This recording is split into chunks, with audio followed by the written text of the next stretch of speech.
So to start with section 2.5, using linear models, the first thing we'll do is clear the memory. So second plus, and then number 7, we're going to reset everything to factory defaults. So we want number 1, all RAM, and number 2, reset. So second plus, 7, 1, 2. And now everybody should see a little message about the RAM being cleared.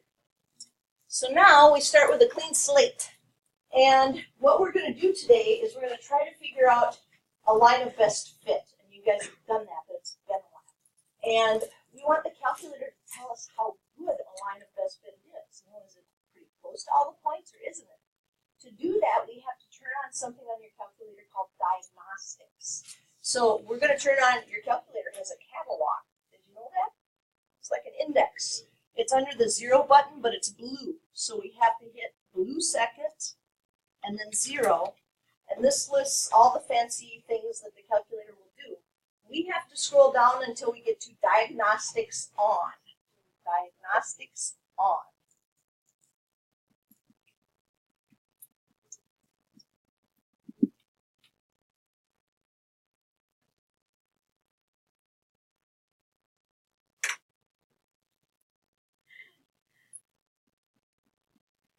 And this one up here usually has a lot more than what is on your calculator, so it takes a while to find it.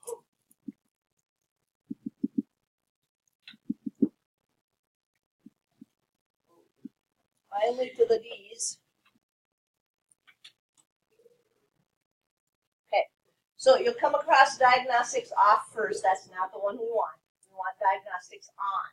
So once you have your little arrow in front of that, you have to hit enter twice, because the first time tells the calculator, yes, that's what I want to choose, and the second time says, yep, now turn it on for me.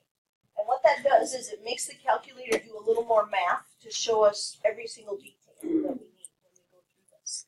So now, set the calculator down for a little bit, and we're going to talk about what it is we're going to try and do here in lesson 2.5. And what we're doing is called using linear models. So our objective is to write linear equations that model real-world data, but not with the old Brain-Maluski, but with the graphing calculator. Because the graphing calculator can be pretty doggone accurate. And then we want to be able to make predictions from linear models, because that's what this is all about. Nothing comes to us all prepackaged and nice like we had in 2.1, 2.3, and 2.4. What I mean by that is, if you want to know about something in your company, you have to collect your own data.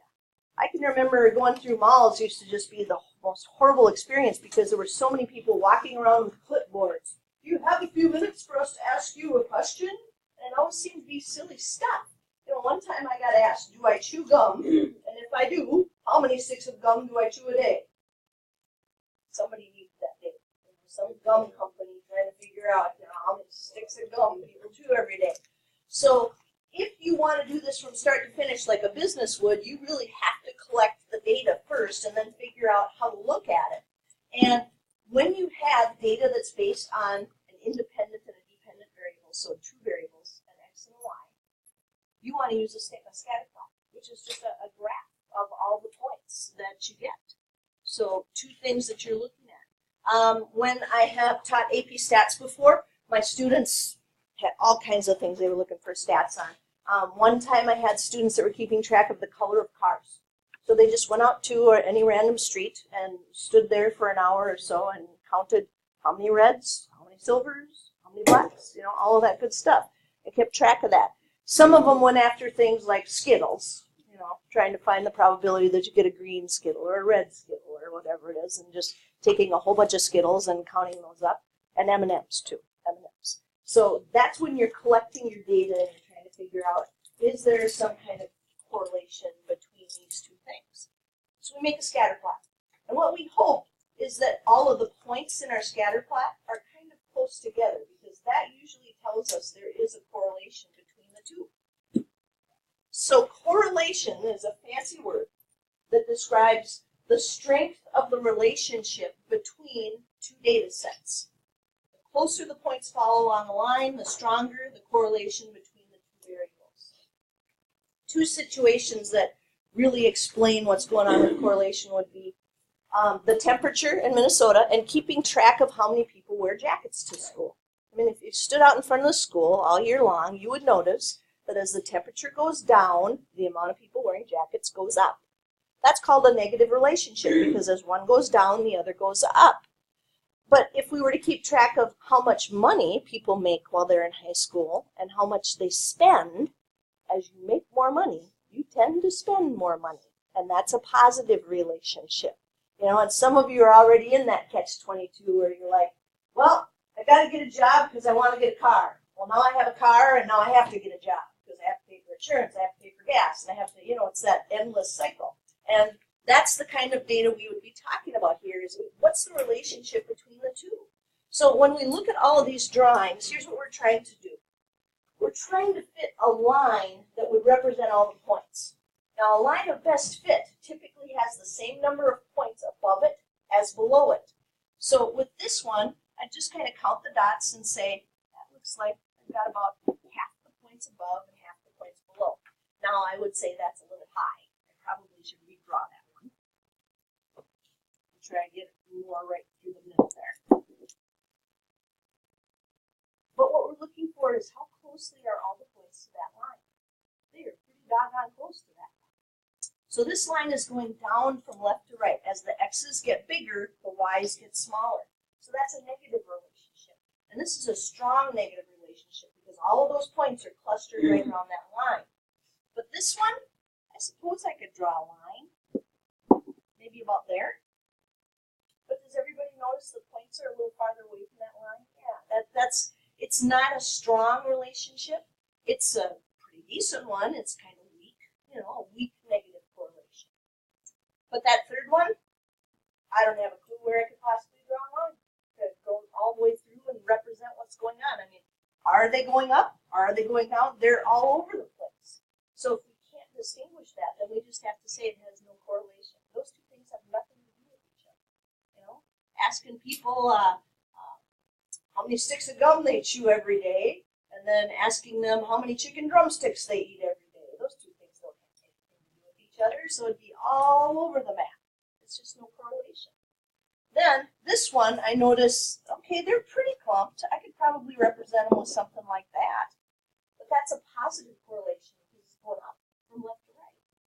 And they're not super duper close to my line, so that's probably a weak positive relationship. But this one's looking good. Right there.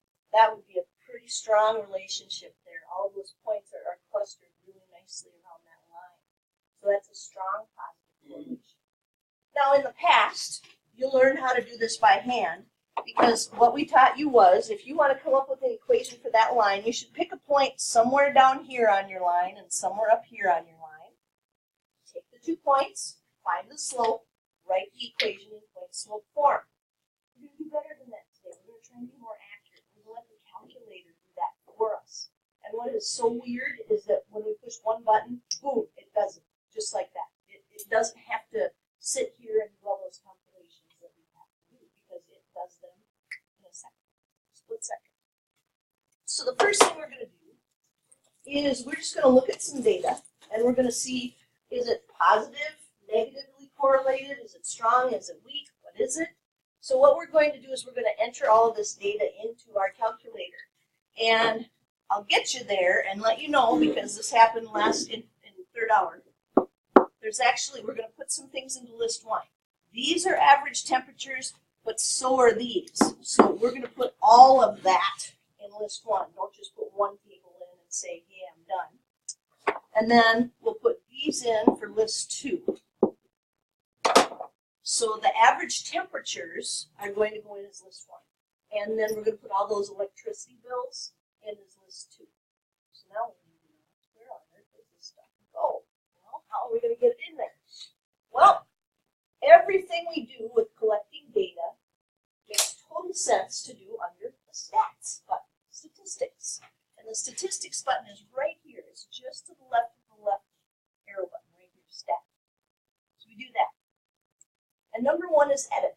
And that's what we want because we want to put stuff in, we want to change it, and that's what edit means. So we're going to hit number 1. Now because we cleared all of our memories before, there's nothing in here. But on. Don't start punching stuff in or you're going to have trouble later. Let's just say when I got here, there were a bunch of numbers already in my list, because that's going to happen. I have two ways to clear my list. First of all, I can clear them all by punching second plus for memory and look at number 4. That'll clear all the lists. So I can go back to the main screen and do that. Or I can do this. Again, let's just say there's a few numbers in here. I can go all the way back up to the top where it gets its name. Its name is list 1.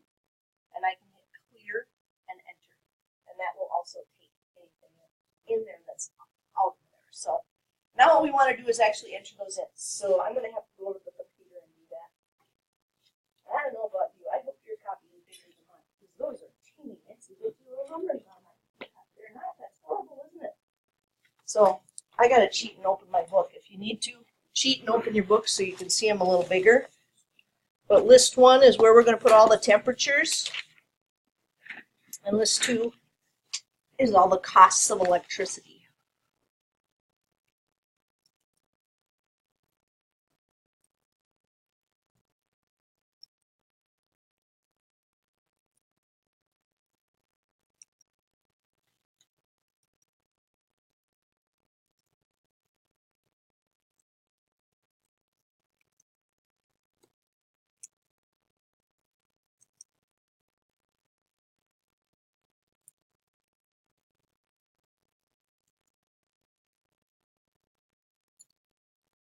Once you have that in, you're going to hit right arrow, and that'll let you put everything into list 2.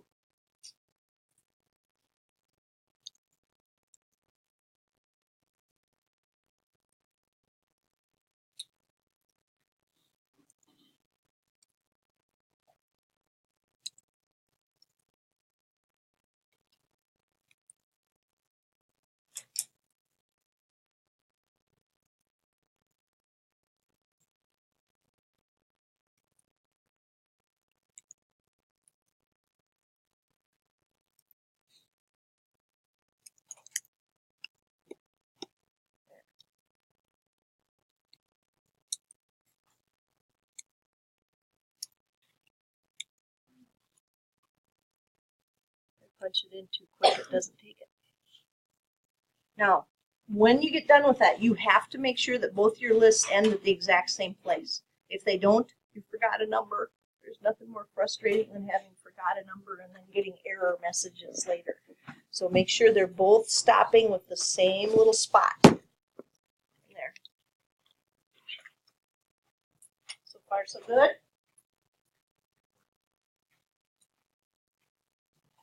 That's something weird happening after a while.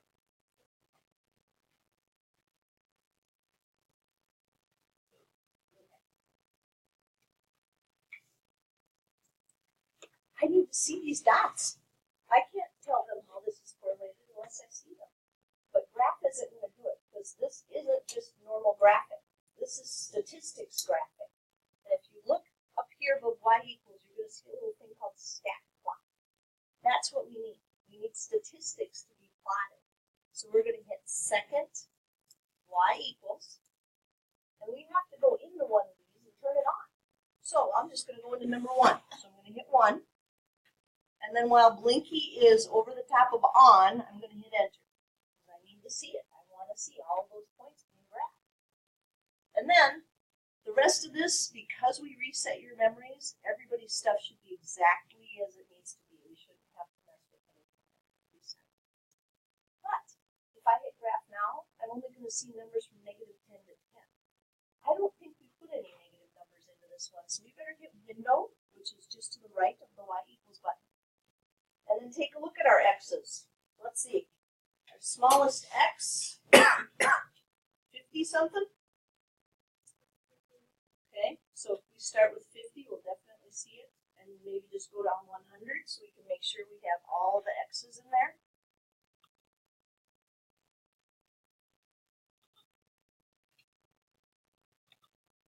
I was doing this earlier today too. It doesn't like 0.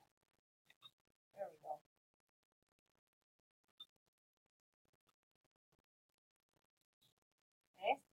What was our smallest electric bill?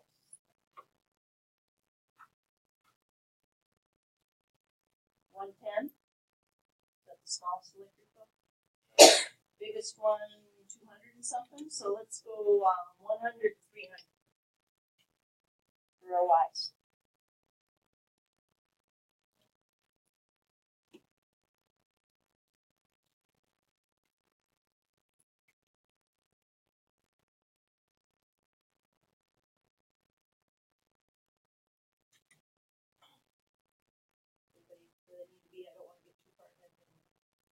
All right. Well, now we're going to see it. Let's hit graph. This should give us our stat plot. There it is. Hitting graph button right up here. What do you think? Could we draw a pretty good line of this with that? I think so. I think we could. So weak or strong? I'd say it's pretty strong. Negative or positive? So this is a strong positive correlation. That's the whole reason we do that, is to see, hey, if we were to draw a line in here, where would it be? What's it going to look like? So we want strong positive under that.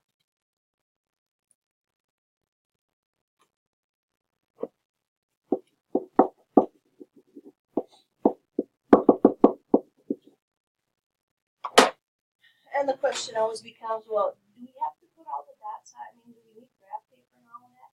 If we were doing this by hand, my answer would be yes. We're not going to do this by hand. I'm going to have you do this with the calculator and then make me a sketch on your paper. You don't have to be all careful about, where you put everything. Just give me a sketch. So now, the next part says, what would you expect to pay for electricity if the average temperature was 70 degrees Fahrenheit? I don't know. To do that, I'd like to find out what my line is. That was the whole thing. With this calculator, I want to know what's an equation that I could use to make that prediction. So now that I have all that data in there, I'm going to go ahead and let my calculator give me that. Here's what we have to do. Back into statistics, because that's what we're working with. Stats. Now take a look at the headers up there at the top.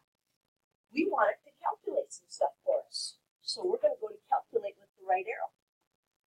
And what we're doing, called line of best fit, is also called linear regression.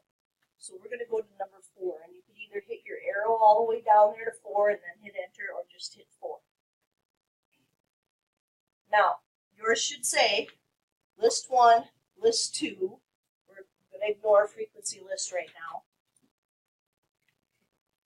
And I'm going to cheat because I want you to see the visual, but I'm not going to teach you this part because what it does is it makes you lose the information about the stats. So just ignore me while I do this part. Yours, just leave it blank right there. Get down to calculate, and let's all hit calculate. And just like that, our calculator says, if you want to write an equation for this line, y equals ax plus b, because the calculator doesn't know m, you should write y equals 4.14, well, 148, we'll go 3 decimal places, x minus 117.676. That should be the equation you should use for that. Now, that equation, if they give us a temperature, we can put the temperature right here, and we can tell them how much the electricity is going to be. In that problem that you have on that page, it said 70 degrees. So I want everybody to go back to the main screen so you can punch in 4.148 times 70 minus 117.676. And then remember, this is money, so we want dollars and cents.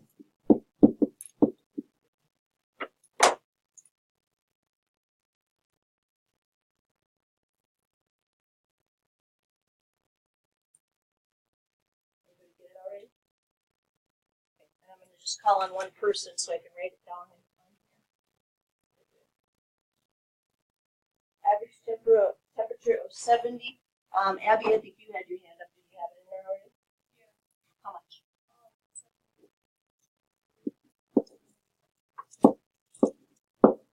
$172.68. So that's what we need that for. That's what we need that equation for. Now, what did I want you to see? I stored that line of best fit in my calculator so that now when I hit graph, not only am I going to see my stat plot, but I'm also going to see my line of best fit. That's the equation that we just wrote down for this. That's a pretty good line of best fit right there. You know? Now, how else can we know that that's a good line of best fit? Well, when we hit the stats, calculate, and do linear regression, number 4, something else showed up. What's with the r squared and the r stuff? We didn't even use that. We're going to talk about r in just a minute. R is called the correlation coefficient. The closer that is to 1 or -1, the better your line of best fit. This is a pretty good line of best fit at 0.91. Sometimes we'll get lucky enough that it'll be 0.98 or 0.99, which is super close to 1. That means it's a really good line of best fit. So these are all things we're going to put the calculator down for a minute. We're going to fill in a few blanks, and then we're going to run through one more of these, because that's about all we'll have time for. Do you see how long each of these takes to get everything in and go through it? So we're skipping the got it thingy, and we're going right here. When we just draw in a line, when we don't use the calculator, it's called a trend line. Now, trend lines are actually pretty accurate as long as you do it carefully. If you have the same number of points above and below, bless you, you can get a pretty doggone good trend line just by hand. So it's a line that approximates the relationship between the variables or data sets of a scatter plot. And it's just one that we draw in by hand. But we're, like I said, going to move on beyond doing stuff by hand.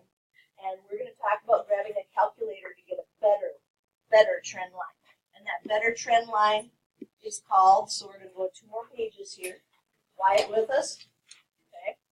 2 more pages here to the most accurate trend line for a set of data, which is a line of best fit. And that's what we just had the calculator do for our problem about temperature and electricity costs. Now, I know some of you have been writing, what do we push here down like crazy, but if you just grab a highlighter on this page that says line of best fit, all of the things that you have to push are on there. Stats, linear regression, stats calculate linear regression, they're all there. So when you go to do a little bit of homework tonight, you're thinking, oh my gosh, I forgot all the buttons. Go to this page, the buttons are there. So we can use the linear regression function on the graphing calculator to find the line of best fit. You might want to write right here that that's number 4.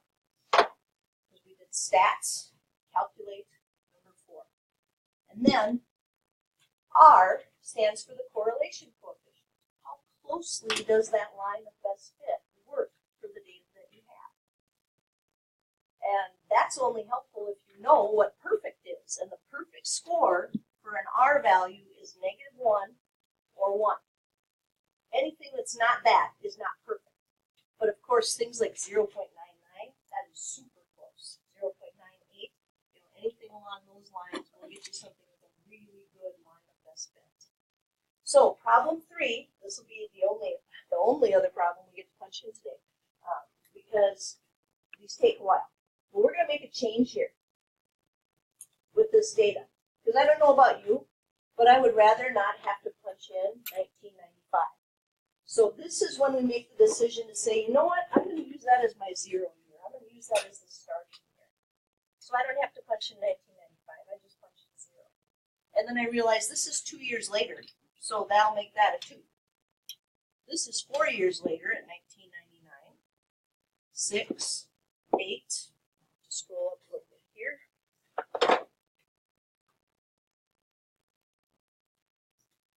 And 12. So what we just did was we said, you know what, punching in all of these years like this, it's just a bunch of punching in for no real reason. So I'm going to make 1995 my 0 year. Now the money, we can't get away with doing anything with that. We're going to have to punch that in exactly as it is because it's money. But the years, we can do stuff like this. So let's see if you can remember. How can you clear your lists so we can put this new stuff in? Does anybody remember how to clear them? Got that right? What do you do? Yep, arrow all the way up to where it says L1, clear and enter.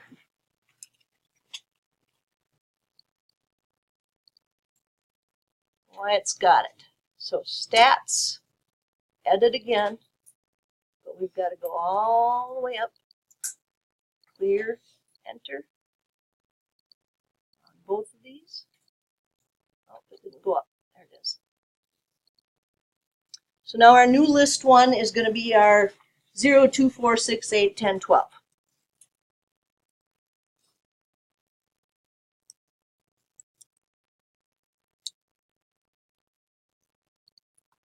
And we've got to put in the money for the cost of a ticket to a theater.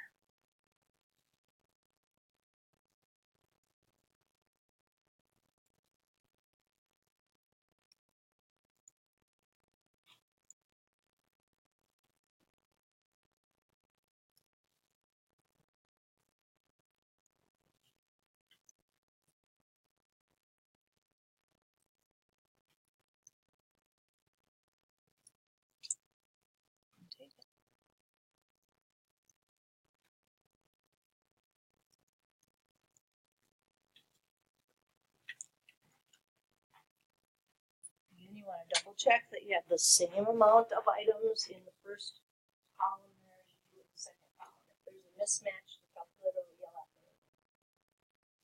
All right, there it is. Well, we want to see it. Our stack plots are already turned on, but our window's not right because this isn't the same set of numbers that we had for the other ones. So let's go to window. What numbers did we use for years? 0 to 12, so maybe let's try negative 2 to 14, something like that.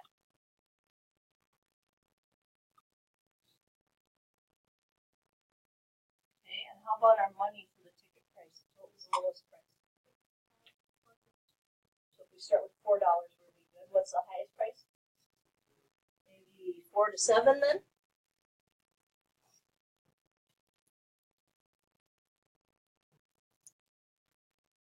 We hit stack plot, we should see a really nice graph of these theater prices.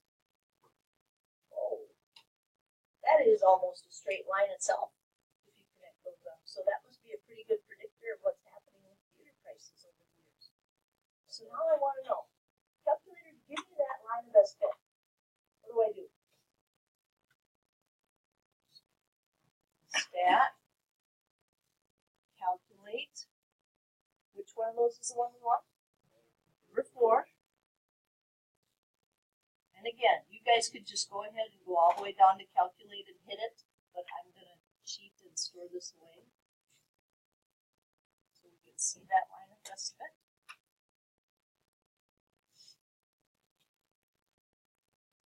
Is that a pretty good line of best fit? How do you know? Look at that, huh?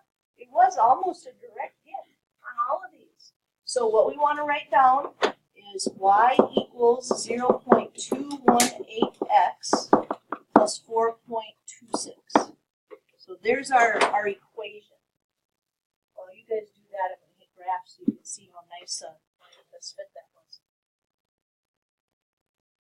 It almost looks like it hits almost every single point. Really good line of best fit. So that's the equation. Y equals 0.218x plus 4.26.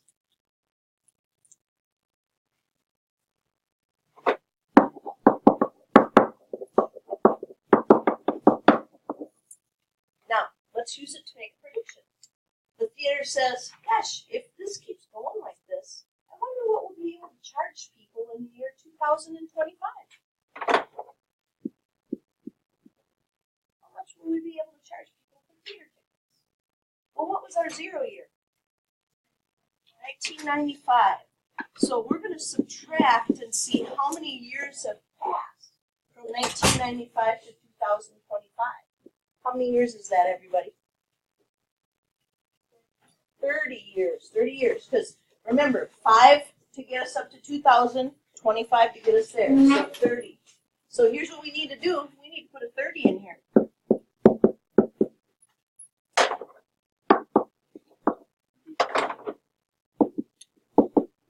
That's what we need to do. Go ahead and do that. Go back to the main screen. And remember, this is dollars and cents, so tell me how much the theater is predicting they will be able to charge people in the year 2025 for a theater ticket.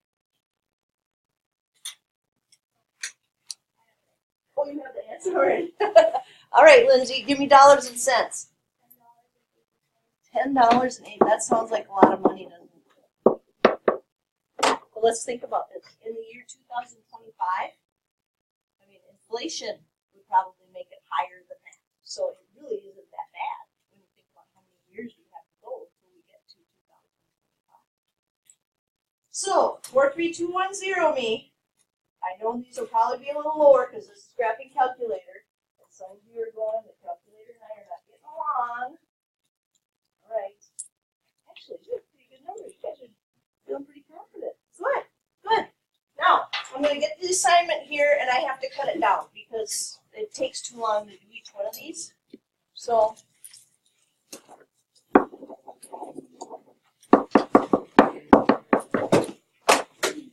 we're just going to do 7 through 14. That's it. And we're going to do it totally with the calculator. All right? So even if the directions say do this by hand, don't listen to it. Do them totally with the graphing calculator. Because we're trying to find those lines of best fit. Go from there.